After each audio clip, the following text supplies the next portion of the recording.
All right, we have a lot going on with the Russia-Ukraine war, Israel Gaza, the war on our southern border. To help me understand all of it, I have Colonel Douglas Macgregor. Colonel Macgregor, thank you for coming back on. I don't know that I or anybody else could understand all of it. Every day that passes, I'm more and more surprised by what strikes me as the absence of any reason or logic. I agree with you. The fact that we're still talking about this and it's potentially going to be 10 more years, but we'll get into that. I don't want to get ahead of myself. Why do you think President Biden would commit the United States, the US taxpayer, and the US military to helping Ukraine for the next 10 years? Are they planning to drag us into war? Is this to cover up crimes of the Biden crime family? Is this out of kindness? Like, I don't understand what Biden is thinking. Well, consider the following points. First of all, I'm not sure Biden is thinking at all. I think he's simply saying or doing or signing whatever is put in front of him. I just don't see him as the man who's actually in charge. I think the people who are running the show are behind the scenes. And probably Sullivan and Blinken are closest to being those individuals that represent their views, the views of these wealthy billionaires that are really running our country right now through the White House. I guess you could probably say Lloyd Austin has some role, but I've simply seen him repeat whatever he's told to repeat in public. What he actually thinks, I'm told, is something different. But at this point, it's academic. I think we have to understand. First of all, there is no strategy of any kind anywhere. There has never been any strategic analysis done that would point us in the directions that we are moving now. There's no strategic rationale for challenging Russia's national security, threatening Russia's national security and the Russian people on the basis of what's happened in eastern Ukraine. There simply isn't. The only interest we ever had from the moment this war began was in making peace, finding a way out of the conflict and sparing people's lives and creating some stability. That's all gone out of the window, ostensibly because the billionaires that are running the show behind the scenes want war with Russia because they still want to destroy it. They want to strip it of its resources, enrich themselves in the process. By now, one would think that particular pipe dream has gone away, but it continues to animate behavior. And then, of course, you've got lots of people on the Hill, as well as in the White House, who've made outrageous policy pronouncements, and they simply can't retreat from those. If you've said from the beginning that there could be no peace on any terms other than Putin's removal, a Russian retreat, how do you get to a peaceful settlement? I mean, it's just impossible. Biden repeated it quite recently when he was in Europe. He said, asked about coming to some sort of arrangement along the lines that currently exist on the ground in eastern Ukraine. He said, well, that's impossible. That's an unjust outcome. We can't support that, so the war must go on. I think it's all going to fall apart shortly. The Europeans don't want anything to do with this, Steve.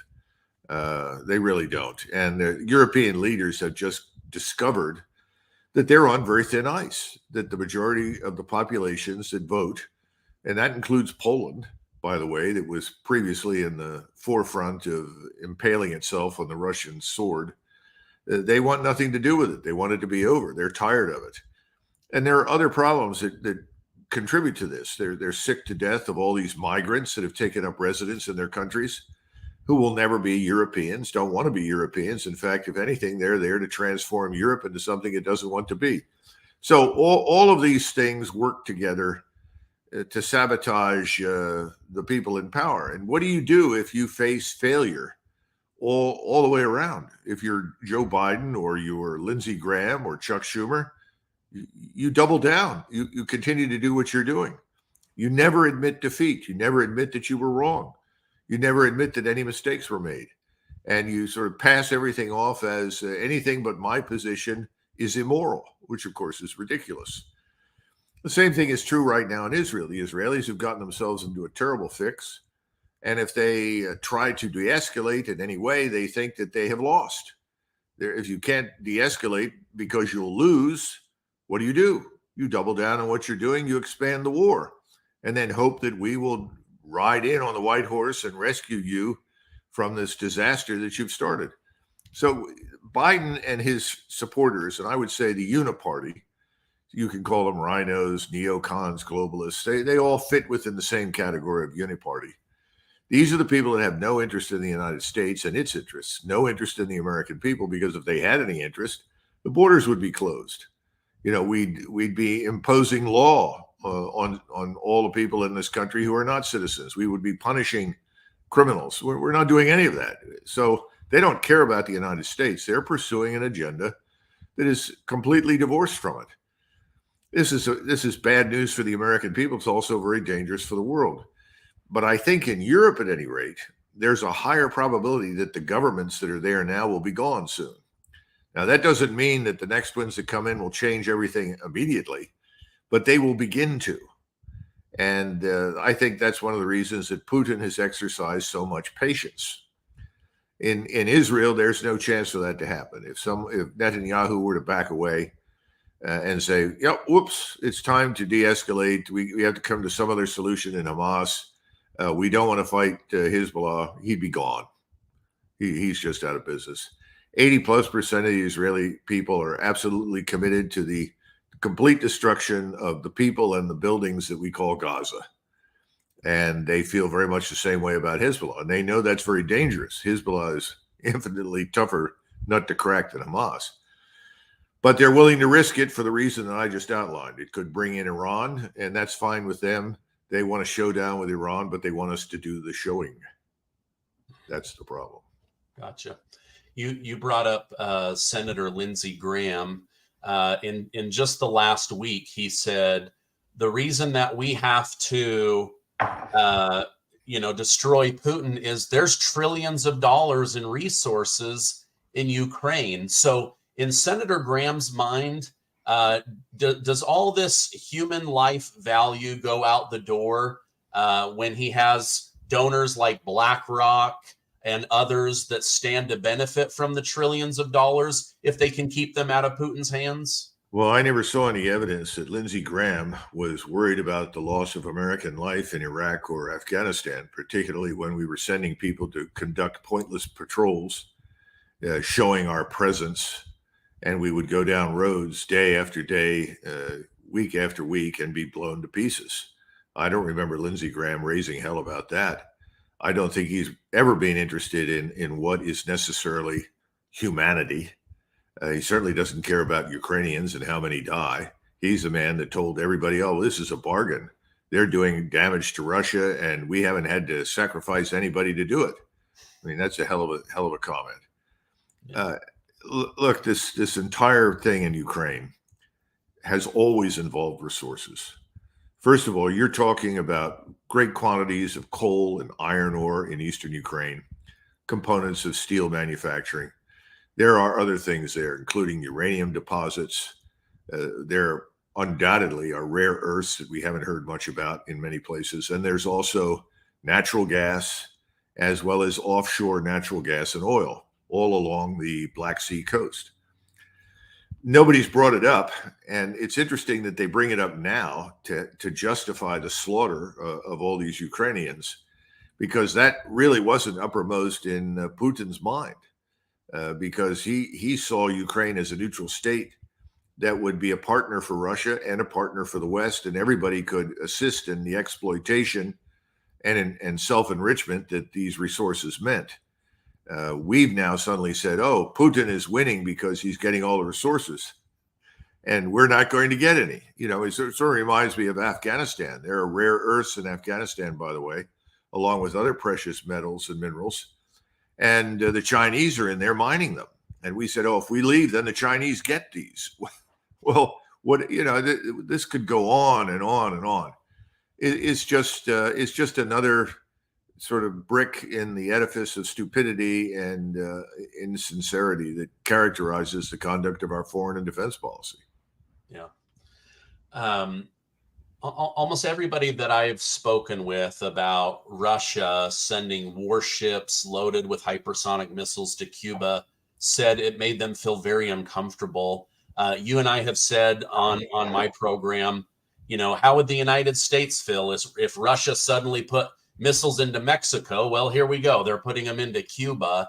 Do you think Putin was trying to give the United States a taste of what it feels like to have foreign warships, foreign missiles, nuclear subs right on our border? Well, as you and I have previously discussed, I've mentioned this many times, nobody pays attention to it because they can't see it. But the Atlantic and the Pacific have Russian submarines in them.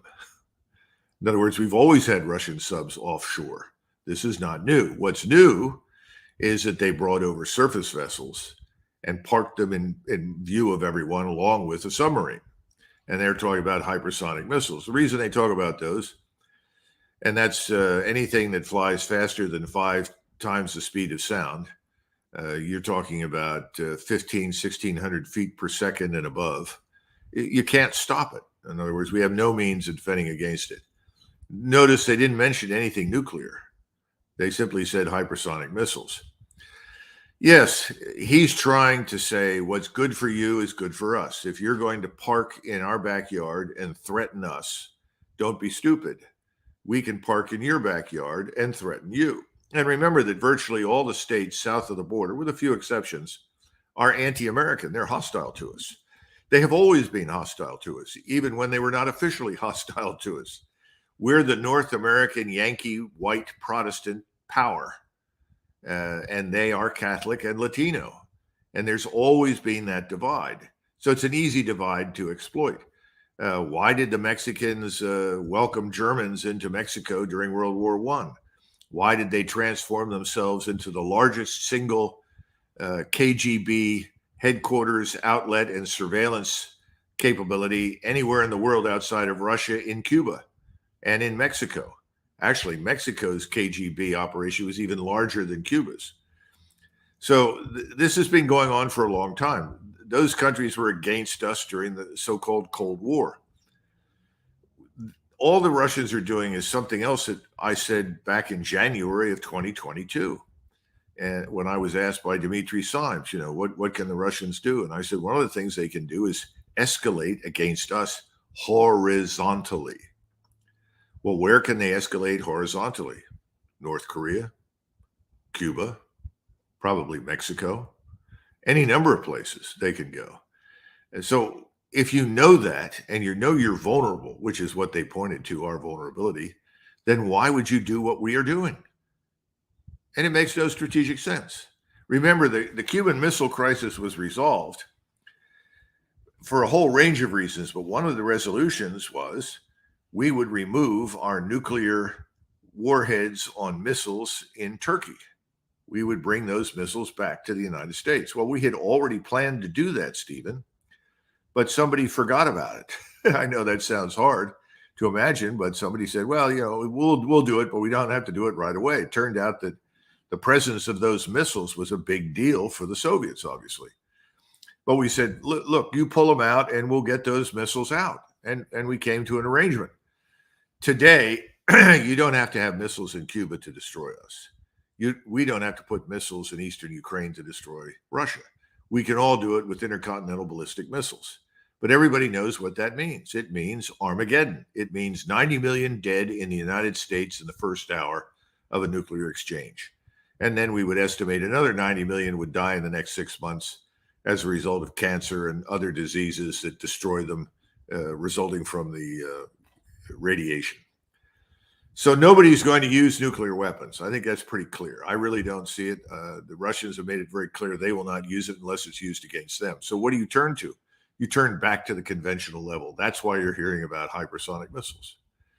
And frankly, if you had a choice between a megatonnage or kilotonnage and nuclear warheads versus a hypersonic missile, you'd buy the hypersonic missile strike in a minute.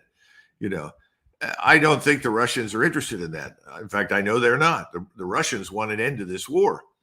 But they've come forth on more than one occasion with proposals. The latest one, which is from my standpoint, really quite astonishing that they would even bother putting anything on the table and talking to us, because we've never been willing to do so. And once again, we've immediately rejected anything they've said. We're back to where we started this conversation. I can't admit I was wrong. And who cares how many people die as a result of my ego, which is what it boils down to. Oh, okay. Zelinskys was asked, if Trump gets back into office, do you think that he will support the Ukraine war effort at the same level that Biden did? And his answer was very vague. He said, well, I think if the people are with us, Trump will be with us. But I don't think very many people are on the side of the Ukraine war anymore. You know, in the beginning, everyone flew a flag, but there were no parades. There were no campus riots there. It wasn't the same level that we see in Israel and Gaza. And so almost everyone I talk to is like, where's the 200 billion? Are they winning? How many people have died? I just don't think the people are with them. I don't think Trump will be with him. What are your thoughts on his comments? Well, if President Trump were to become president again, and he were allowed to act in accordance with what he thinks is right or his political instincts, he would shut down the Ukrainian war immediately. But remember that he's a prisoner of his donors. This is what people don't understand now.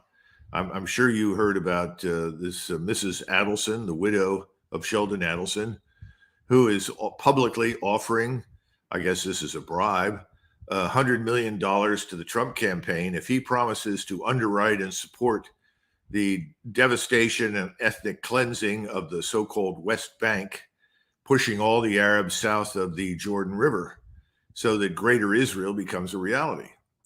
And she says, if you promise to do that, then I'll give you $100 million for your campaign. Now, personally, if somebody said that to me, I would be deeply offended. And I would think every American citizen would be offended. What it effectively amounts to is, here's $100 million, and you're going to perform duty as my mercenary and help me to eliminate anybody I don't like that's on my borders or in my region. But this is the way people do business now. So he's got some very powerful donors. And by the way, he's not alone. All the candidates have donors. And all of those donors have influence because they've got lots of money. The last person who is consulted is the American citizen. When's the last time we had a referendum on anything in this country? How about a referendum on the Ukraine war? We could do that, couldn't we? And you'd get a resounding no. How about we go to the Middle East and make war on everybody that Israel doesn't like? I think we'd get a resounding no. Okay. But they're never consulted, and the average American does not have the money to bribe candidates or politicians to do things. So your question is a legitimate one, but it really says something terrible about the American political system right now. We really do have the best government money can buy. Yeah. I remember hearing one time that Trump was insulated in his first term from the pressure of the donors because of how he ran his 2015 campaign, but the people around him were not. And then they had influence. And so everybody is able to be influenced. And this military industrial complex, I believe Adelson, when her husband was alive, he gave a large donation, and it was that they moved the embassy to Jerusalem. And that did end up happening. And everybody, thought that was a great idea. Well, you have to understand there's a difference between moving an embassy and going to war. First of all, and when people came to me when the Israelis moved the embassy, I said, fine. They said, well, this will offend the Arabs. I said, any country in the world has the sovereign right to place its embassy wherever its government as well as its embassy wherever they like. In other words, it's not a matter for our decision. So that was an easy thing to do.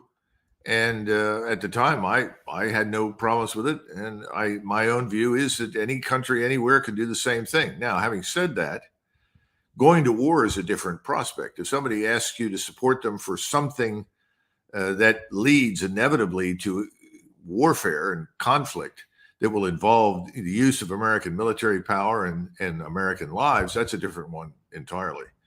And we're now at that point. And several people call me all the time and say, well, you know, Doug, that's why we have to have a draft, because then the American people would feel the pain. I don't think the American people are quite that inured to pain. I think Americans are always disturbed when they find out that American soldiers in some remote area are being killed. And if a large number are killed within a short period of time, they immediately say, what are we doing there? So the game historically over the last 30 years has been to minimize your casualties and work closely with the media to suppress any appreciation for what's happening and what's developing. As a result, you know, people have been able to make policy in Washington without much constraint. This is now very, very dangerous, because in eastern Ukraine, this whole Ukrainian project launched by the CIA in 2014 with Victoria Nuland and others is collapsing. The only thing that prevents the Russian military from advancing right now over the Dnieper River and coming south out of Belarusia and seizing Kiev is a desire on the part of Moscow to end the war.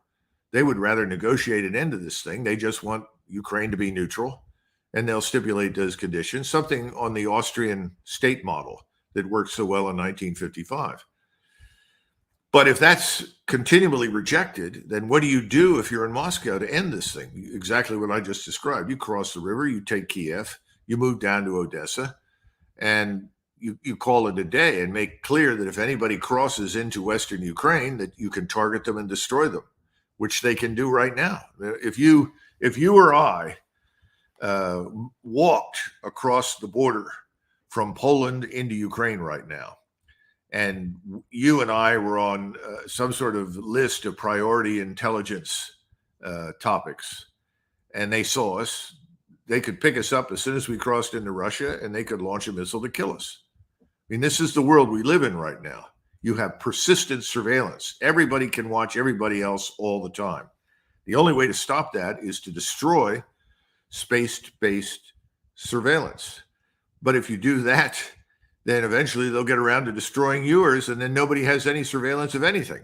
And that's very dangerous because of the ICBMs. We rely very heavily on our space-based surveillance to also protect us against the launch of an intercontinental ballistic missile that could destroy millions. And the Russians do the same thing. So there are limits to how far you can go. Let's put it this way.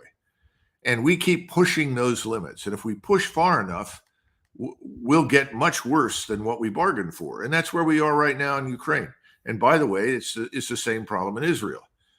You know, people are being evacuated from parts of Israel that are within range of Hezbollah, its rockets, its weapons, and even its troops. It's getting worse. Israel is in serious trouble. This really needs to stop, this war. But for them, stopping equals defeat, so they won't. There's not a whole lot we can do. We have no influence whatsoever over Netanyahu. He has much more influence over our government and our armed forces than we do right now. And when it comes to Russia, we continue to pretend that it doesn't make any difference what they say. We stick by the original lie that hatched the whole plan. We keep insisting that Russia is losing. I mean, Russia will still be losing, I'm quite sure, when they're sitting on the Polish border fishing in the river. This is insane, but this is where we are. So I think it is useful to say, what if President Trump gets in? What if you get somebody other than the current crew? And I think almost anybody who comes along will quickly put an end to the Ukraine war. It just makes no sense. It's a waste of time, money, and resources. The Europeans have had it. The Scholz government's in real trouble. And once that government in Berlin goes, there'll be more flexibility. Although I would also argue something else, and people don't understand this. When you've had so much trouble, so much conflict, so much corruption, and you get a new government, everyone expects the new government to fix everything immediately. It never happens. So they don't last. You'll go through 2 or 3 iterations before you finally get to a place where everyone is comfortable. So on the one hand, I'm grateful that these European powers are now in political turmoil because they need it. They really do. They need new governments. But we can't expect everything there to change immediately. But one thing that I think will happen is this war in eastern Ukraine will end. It's ridiculous. It's so destructive. The problem then is turning to Israel. And I don't see how anybody gets control of Israel other than Washington. And Washington is on the payroll. Everybody there is on the payroll. They're profiting from their support of the lobby. And so I see nothing changing there. And that's very, very dangerous for the future of Israel. Yeah. When you used your hypothetical of you and I crossing the border from Poland into Ukraine, I learned this last week that I'm actually on Zelinskys kill list. I'm sure you're on it as well. Yeah. So I'll never be going to Ukraine because telling the truth about the Ukraine war has now put my life in danger. So I'm sure. Well, the sad part is that, and I don't know much about it. No one wants to be on someone's death list. But in this day and age, if you take any position that contradicts the mainstream view or conventional wisdom, you're on somebody's death list somewhere. The bad news is that I'm told this death list is run out of Langley, which is closely aligned with and tied to the SBU, the secret police in Ukraine, the equivalent of the KGB in Soviet times. So, the thing that's disturbing is that we're too deeply involved with foreign countries, foreign interests, foreign actors. I think it was John Mearsheimer who recently made the observation, if it were in our interest to do whatever Mr. Netanyahu wants, there would be no Israel lobby. He wouldn't need it. But the fact is that we're acting against our own interests in the Middle East and in Eastern Europe. So you have to ask the question, why are we acting against our own interests? And it goes back to money. Who are the big donors? Who are the people with all the money? How do they reach people? How do they contact them? How do they get them elected? And how do they block others from being elected? This is what the game is about now. Yeah, it is a big game. Let's bring the topic back home. There's been discussion of these 51 intelligence agents or officers that signed this letter at the behest of Antony Blinken to cover up the Hunter Biden laptop. They're saying, let's not put the American people through 51 investigations. Let's just revoke their security clearance. That affects their employment, and they can't do any further damage. What are your thoughts on those 51 that knowingly misled the American people? Should they have their security clearance removed? Oh, I absolutely would pull their clearance. That's the least that you can do.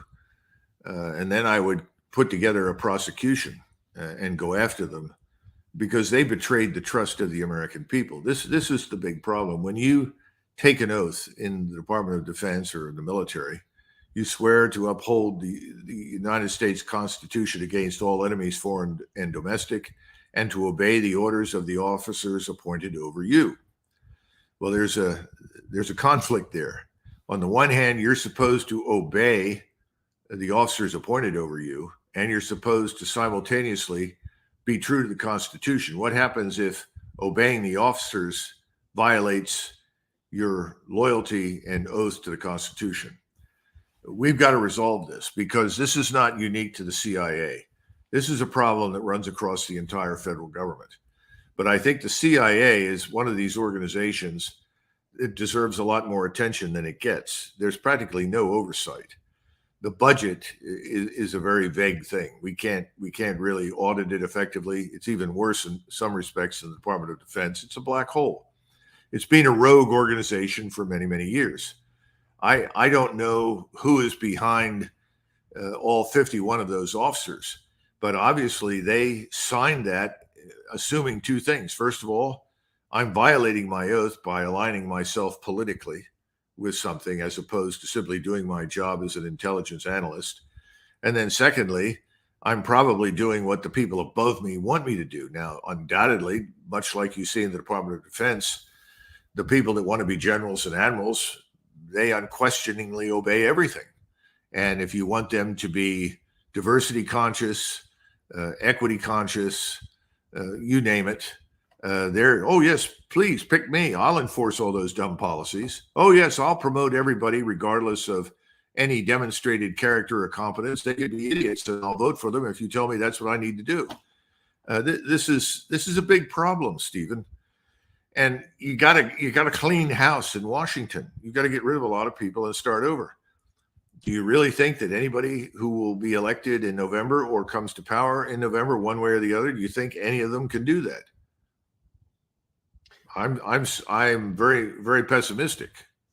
Like Vivek Ramaswamy is the one who talks about it the most, but I don't know that he'll have a cabinet position. And even if he did, will he actually have the authority and the power to get it done? I just think,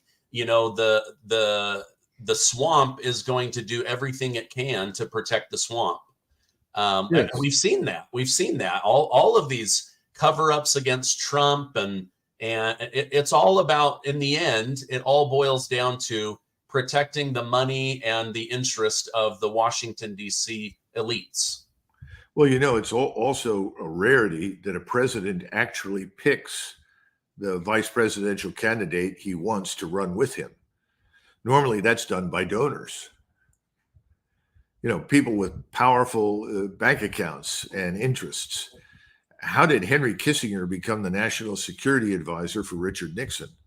Because of a man named Nelson Rockefeller, who had contributed millions to Nixon's campaign in 1968. And so he said, I'll support you, Dick. I'll do whatever you like, but you have to take Henry Kissinger as your national security advisor. So he took him. I mean, this is not a new phenomenon. This sort of thing is being the case. And I'm sure right now, donors will pick cabinet members, that align with their agendas, whatever those agendas are. And there are all sorts of agendas in Washington. You just look at the Green New Deal, a disaster, on steroids for everybody. But there are people that are absolutely unwavering in their demand for that.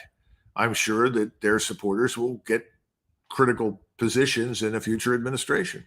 It's just the nature. It's the nature of the way we run the show. But the problem now is, I don't think we've ever seen quite as much money as we do today in politics. It's just a tidal wave. And it's very difficult for anyone running for office to ignore the tidal wave. Yeah. I was shocked recently to learn that Mike Pence became Trump's vice president at the insistence of Chris Christie. I didn't realize that he had a hand, and Chris Christie just loves Donald Trump. Well, Jeb Bush, I'm told, was the one who went to Pence long before the convention and said, you are going to be the vice president regardless of whomever we nominate. So I think Pence was backed by the Bushies, probably some other critical players with lots of money. And grudgingly, I think Donald Trump said, all right. I mean, one of the things that President Trump said from time to time in the first two and a half to 3 years of his administration was, I'm the decider, no one else. And so frankly, whoever else may be in this administration doesn't matter. I'm the one who makes the decisions. I think he got an education. That's not true. Yeah. Presidents really don't have as much flexibility and freedom of maneuver as they think. And once they get in there, they're dealing with these realities.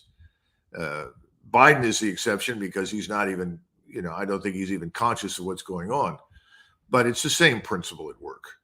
So people that think that someone is going to emerge as a result of the ballot box and save us, in other words, we have to elect candidate X, he is going to save us. They're delusional. I keep telling people, if you want to be saved, you're going to have to save yourself. People look at you, this dumb look, huh? Yeah. Okay, let's talk about the U.S. border crisis. The Democrats are playing a pretty crafty game right now where we know that they've done nothing to protect the border. They've set the Republicans up with this bill that wasn't very good. And now Biden's, his hand has been forced to do this executive order to secure the border, and yet the same amount of people are coming in. Most countries, they're saying, well, just let them in, like nothing changed. And yet I think Democrats believe, oh my gosh, this guy stepped up and he saved the border. Is this whole thing to give him talking points before the first debate? Who knows? I don't know. I'll be surprised if there is any debate. I don't think Biden's going to be the nominee. I think on 19 August, they'll announce somebody else is stepping in. Here's the bottom line. Right now, the official numbers suggest that we have at least 52 million people living inside our borders who are not born here. Now, the number is probably higher, to be frank. All the numbers are turning out to be much higher than everybody thinks. Somebody said by the time Biden goes away, there will have been over 30 million new illegals added to the pile. It may be higher than that. The question that Americans should ask is why? Well, what's behind this? Why is this happening? Why hasn't the Senate or the House intervened to stop it and override the president? Because there's an expectation that even on its worst day, the American Congress will still think about the American people. Well, they've turned out to be wrong. So what you have right now is a very carefully orchestrated, well-organized invasion. And Michael Yon has done some great work on this. There are others, Ann Vandersteel. They've started in Darien and walked this path to enter the United States illegally in Texas. But you also have large numbers of people from other countries, China and elsewhere, coming in on aircraft into Mexico City and then joining the throng. And then, by the way, we have a lot of people coming in illegally who walk over the northern border or come on false pretenses, in other words, a phony visa. Some of them are flying in. I mean, we really don't know how many millions there are, but the objective is that each of those illegals is given, especially if you come through the Texas border, the last 4 digits of supposedly a social security number. And they're told, this is what you need to do in November. You present these 4 numbers as evidence for your citizenship. And you insist you are a citizen, because there's a new clause in the federal law that says if someone shows up and is absolutely convinced that they are citizens, then they may vote. Now, why is this? Because these people are supposed to vote the current people who are governing our country into power permanently. That's all. In other words, this is a Bolshevik-style revolution without the violence, although the violence is picking up because obviously a lot of these illegals constitute a crime wave of their own. And we're having trouble dealing with it because we've constrained the police. And we have judges that have been appointed over the years that seem to be as anxious to destroy the United States as perhaps anyone in history. And how do you do that? Well, you make the law toothless. You reward the criminal, you punish the enforcer. So policemen today are very reluctant to do things because they're afraid they'll end up going to jail instead of the individual that committed the crime. And of course, the whole George Floyd thing, you go all the way back to that and his criminal record and his past. And then the autopsy that said the man was not killed or murdered by that policeman at all. And that policeman didn't do anything that was not practiced all over the country by police departments. It didn't make any difference, did it? He was sentenced, to life or some outrageous, time. That's a big signal. That tells every policeman in the United States, when in doubt, do nothing. So we have this tidal wave of criminality that's sweeping across the country. The people that are in the Border Patrol are distraught. They can't do their jobs. Right now, they're no different from the non-governmental organizations up and down the trail from Darien all the way to Mexico, because the non-governmental organizations are being subsidized even by the federal government, as well as other sources, to help promote this invasion. All of it is designed to denationalize the United States. If you can swamp us with enough people who are fundamentally different from us, culturally, linguistically, ethnically, go down the list. As long as they're radically different from Americans, the average American, they can contribute to the dilution of the American identity, the dilution of the American population, to the point where suddenly we are a minority within our own country and we have little or no authority over our government, because the government is now kept in power by these people who are systematically encouraged to invade our country. That's about the best that I can say right now. And there's nobody in Washington that wants to come to terms with this. Well, I shouldn't say nobody. There are a few good men and women, but the majority, no, they're not interested. And as far as they're concerned, they'll get lots of contributions from multiple sources. You keep talking about the military-industrial complex. I could talk about, the energy complex. There are any numbers of different businesses that are happy to break the law and bring in cheap labor. And we know from recent labor statistics that most of the jobs are going today not to American citizens, but to illegals. Well, the argument is, the illegals will work for less. Okay, then how do we fix that? We pass a law that it's illegal to hire a non-citizen if there is a citizen present who can do the job. That's true in Austria, by the way. The Austrians have very good laws on this. No one can immigrate into Austria unless there is a demonstrated need for that person. And that only can happen when all of the Austrians who can work are employed. I mean, why don't we do that? Well, we're not doing that because it doesn't pay well for people on the Hill. And it doesn't make money for all sorts of nefarious characters that I just collectively call them billionaire oligarchs. In the meantime, lost in all of this, once again, is the American citizen. Yeah. Boy, we sure end up getting the short end of the stick in our own country. That's an understatement. Yeah. Yeah. I'd say it's a very long, pointy stick. Yeah. And it's being shoved in the wrong places for the wrong reasons. Yeah. Yeah. Gosh dang.